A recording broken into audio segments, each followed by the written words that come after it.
La nuit, comme elle va à Olembe, le complexe sportif sous les feux d'un chantier pressant.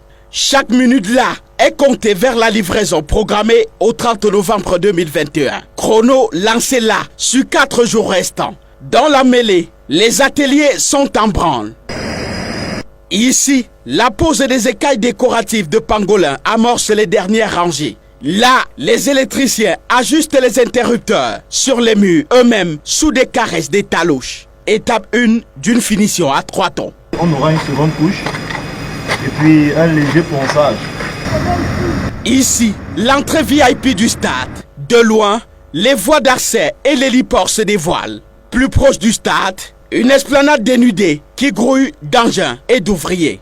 Le grand enjeu de ces travaux accélérés, c'est ici en zone ouest du stade. Sur les quelques 500 ouvriers mobilisés cette nuit, près de la moitié travaillent ici pour donner la forme escomptée à cette zone qui sous-tend la tribune présidentielle juste derrière moi. Les signaux à ce niveau affichent une évolution sereine et satisfaisante des travaux. On est en train de mettre en place les derniers escaliers, donc accès au parvis. Une fois que c'est fini, un dernier coup de niveleuse, on passe les enrobés et cette partie est terminée aussi.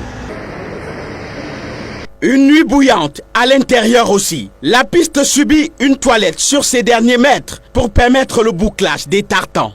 À côté, on finalise au niveau des terminaux les différents réseaux. L'installation du deuxième écran géant est l'objet d'une suspension brûlante en altitude. Les accès continuent leur mue. Il y a combien d'équipes là-bas en fait? Il y a génie électrique. À l'aurore, on prépare la zone est pour l'enrobé prévu au petit matin.